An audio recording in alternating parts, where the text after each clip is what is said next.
Islah. Coba beristighfar kepada Allah Subhanahu wa Ta'ala. Yaudah gini aja lah, kita nggak usah banyak lebar. Nanti dulu.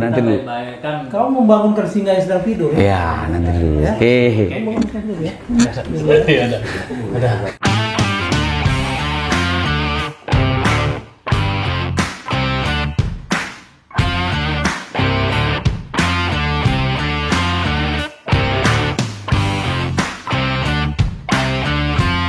Shalom saudaraku yang dikasihi Tuhan kita Yesus Kristus. Salam sejahtera bagi kita semuanya. Kiranya damai sejahtera dari Tuhan menyertai kita sekalian. Nah, saudara-saudara yang dikasihi Tuhan, dalam kesempatan ini saya ingin membagikan sebuah cuplikan video di mana ada seorang ustadz yang di dalam video tersebut dia kalah debat, dan ketika dinasehati dia tidak mau mendengar, dan akhirnya apa yang terjadi, dia sampai mendobrak meja. Bahkan dia ingin menghajar seorang yang menasehati dia, seorang yang mengingatkannya, seorang yang menegur dia. Mari kita lihat sama-sama cuplikan video berikut ini. Itu benar. Ketika sesuatu itu tidak dicontohkan oleh Nabi SAW, maka sesat. Apakah Anda pikir dengan seperti Anda membentak seperti ini saya jadi gentar? Tidak sama sekali. Saya bukan membentak. Saya menyampaikan sesuatu yang hak. Saya paham yang antum sampaikan, tapi dengar dulu penjelasan saya. Bagaimana antum ini menjadi sosok seorang ustadz tapi tidak mampu mengendalikan hawa nafsunya. Ingat, Rasulullah berdakwah tidak pernah dengan yang namanya kekerasan. Bil hikmah. Ya memang benar Rasul tidak dengan kekerasan. Tapi kita lihat apabila hari ini orang berbuat amal yang tidak dicontohkan oleh Nabi SAW, harus diam. Antum baru punya pengikut satu, sombongnya minta ampun. Ya kan? Istighfar antum kepada Allah. Boleh tanya sekarang. Sama Pak Ujang, coba tanya. Ya, kalau Pak Guru ini memang betul-betul bagus. Karena pendirian kita berubah, sikap kita berubah. Kalau menurut saya Pak Ujang itu salah cari guru. Justru dia berada pada guru yang benar. Inilah kesalahan antum. Seharusnya antum itu tabayun, ya, mengenalkan dengan para alim ulama dulu. Anda merasa benar. Saya kesini juga tidak menyalahkan Anda. Kesalahan Anda cuma satu. Anda suka menyalahkan orang lain. Siapa yang menyalahkan? Oke. Dan siapa yang menyalahkan? Kan? Ketika sesuatu itu tidak dibuat oleh Nabi SAW, itu kan pasti salah, perkara yang diada-ada. Antum pernah tahu dengan sejarahnya Sayyidina Bilal bin Rabah, ya, sahabat Rasulullah SAW. Terompanya sendalnya sampai ke surganya Allah karena amalan beliau yang sangat dahsyat. Salat sakrul wudhu yang dia lakukan. Dengar. Beda kita dengan sahabat, beda. Apa yang membedakan? Sahabat langsung kepada Rasulullah SAW. Sahabat tidak membuat amalan yang menambah-nambah. Sementara kita tidak melihat baginda Rasulullah SAW. Banyak hari ini orang beramal tidak dicontoh oleh Nabi SAW. Kalau antum punya murid yang banyak, berapa banyak murid yang tersesat? Nah, ini kesalahan antum. Semudah sekali untuk menyesatkan orang, mengkafir-kafirkan orang lain. Itulah letak kesalahannya. Saya tidak mengkafirkan maupun menyalahkan. Namun kan ini kan kemungkaran. Sekarang saya tebak. Kemungkaran. Sekarang saya tebak. Kemungkaran. Dengar. Antum sudah terbawa emosi. Sabar. Seorang dai masa emosian? Saya tidak emosi. Justru saya ingin meluruskan kesesatan antum. Nah, di mana letak kesesatan saya? Antum harusnya beristighfar kepada Allah SWT. Antum yang beristighfar, bukan saya. Innamal mu'minuna ikhwatun. Antum tahu dalil ini, kita ini bersaudara. Ketika kita satu akidah, satu keyakinan ini bersaudara. Tapi ketika kita ini tidak mengikuti apa yang dicontohkan Nabi SAW, apakah bisa dikatakan saudara? Itulah pentingnya berwasilah. Saya bisa kesini. Kalau nggak wasilah beliau, nggak bisa saya ketemu antum. Apalagi ketemu dengan Rasulullah. Kan seperti itu kan? Bener nggak? Ayo tidak. Coba ngomong ya. Pokoknya tidak. Nanti dulu, sabar. Sabar dulu.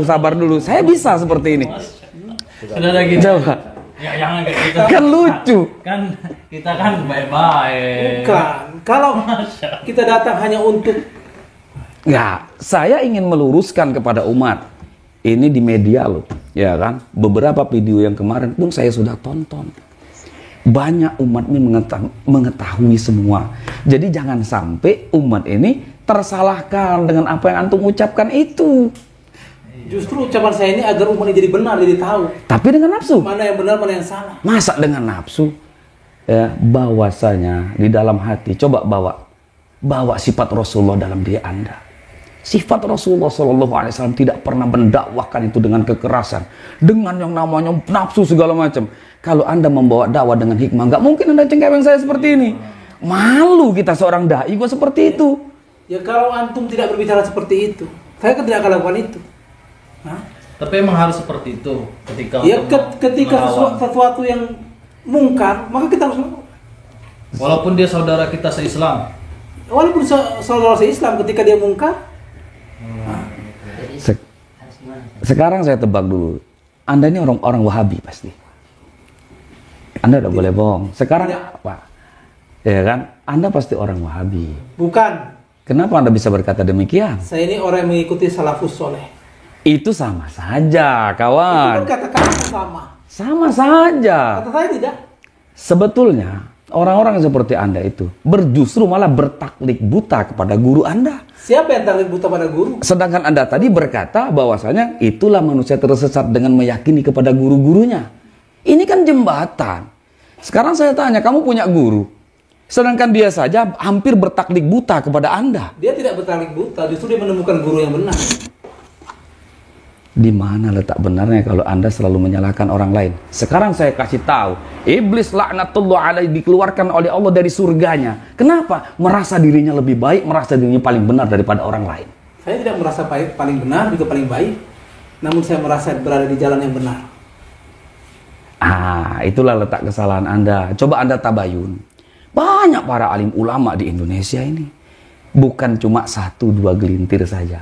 Antum sudah belajar 1-2 gelintir, antum sudah merangkum keseluruhan. Ya kan? Apakah alim ulama ada jaminan? Saya tanya, paham. Saya tanya, kamu sekarang ada jaminan? Kalau saya berkata demikian, ya kan? Saya hanya kepada Allah Subhanahu wa taala saya serahkan. Urusan masalah jaminan itu wilayah Allah, bukan wilayah saya. Kamu aja nggak bisa menjamin, antum aja nggak bisa menjamin. Kalau saya bisa menjamin, antum mau bicara apa sekarang? Kullu ummatin yadkhulul jannah illa man aba. Itu kata Rasulullah kan? Seluruh umat pasti masuk surga. Ketika saya ajak mereka taat kepada perintah Allah, berarti kan mereka masuk surganya Allah. Kamu sudah mengkotak-kotakkan si A, B, C, D, E. Saya tidak mengkotak-kotakkan. Nah, kan yang masuk ke dalam surga ini mengikuti baginda Nabi SAW. Ketika tidak ikut, apakah dia akan ikut masuk ke surganya Allah Subhanahu Wa Taala? Ngobrol sama antum ini kayaknya nggak bisa dengan yang namanya model seperti ini.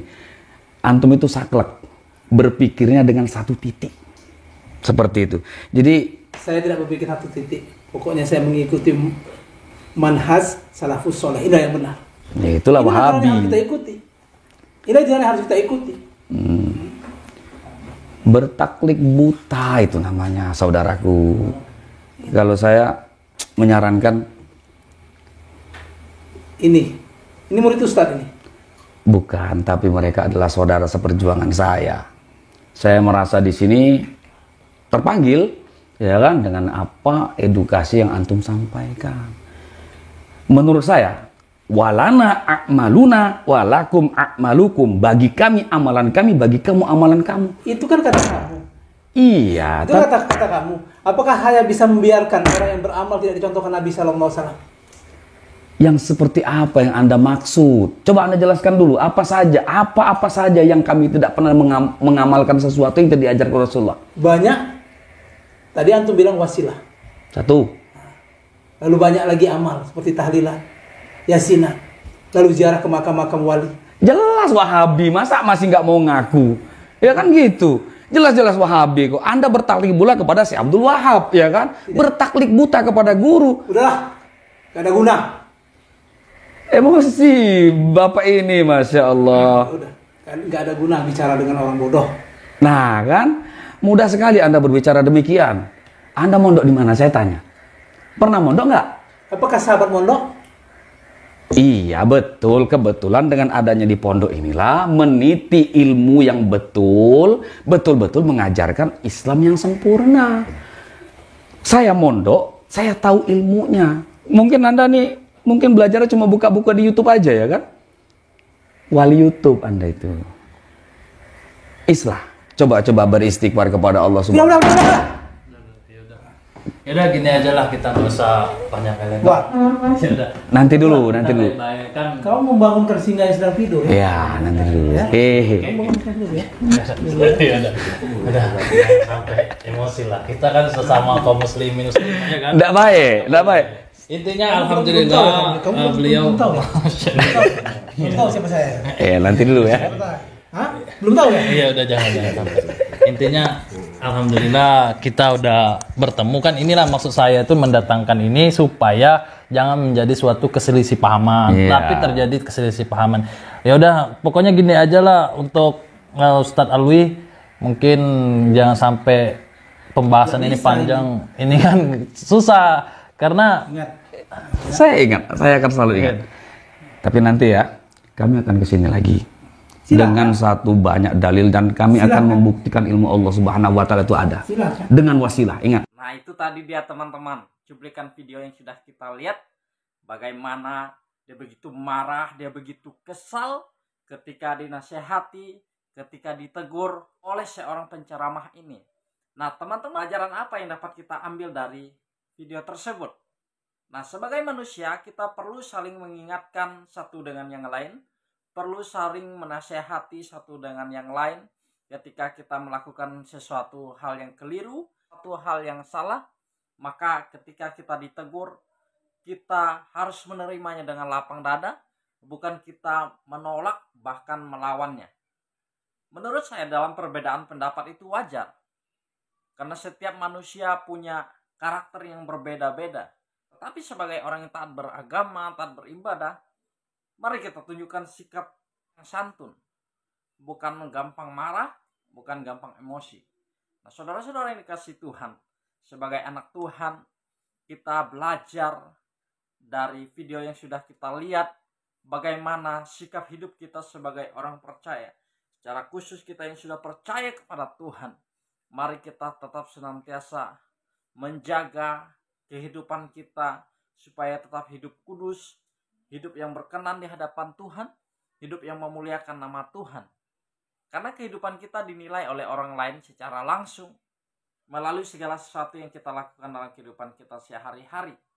Saya mengajak kita semuanya jaga kesabaran, jaga iman percaya kita kepada Tuhan, supaya kita senantiasa saling mengasihi satu dengan yang lain. Nah, itulah tadi teman-teman video yang sudah saya bagikan bagi kita semuanya. Harapan saya dapat menjadi pelajaran bagi kita semuanya. Dalam keadaan apapun, mari kita tetap senantiasa mempersembahkan hidup kita hanya untuk memuliakan nama Tuhan. Tuhan Yesus memberkati kita sekalian. Shalom.